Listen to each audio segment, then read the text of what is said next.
Epilepsiya beynin elektrik fəaliyyətinin pozulması nəticəsində yaranan nevroloji bir xəstəlikdir. Normalda beyin hüceyrələri siqnalları nizamlı şəkildə ötürür. Lakin epilepsiya zamanı bu siqnallar qəfil və nəzarətsiz şəkildə ötürülür. Bunun nəticəsində də qıcolma və digər tutmalar yaranır.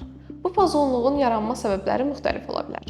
Beyin travmaları, qəzalar, zərbələr və ya doğuş zamanı baş verən zədələr, infeksiyalar, meningit və ya ensefalit kimi beyin infeksiyaları, genetik faktorlar, bəzi insanlarda irsi meyl olur, beyində struktur dəyişikliklər, yəni şişlər, damar problemləri və ya inkişaf qüsurları, doğuş zamanı oksigen çatışmazlığı və naməlum səbəblər, yəni bəzi hallarda konkret səbəbi tapılmır.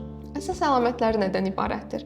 Təkrarlanan qıcolmalar, tutmalar, huşun itməsi, bəzən sadəcə donub qalma və ya qəribə hərəkətlər.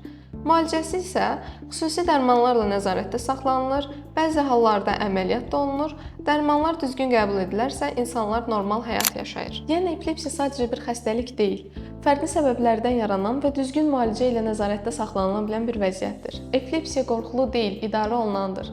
Sizə lazım olan panik yox, düzgün köməkdir.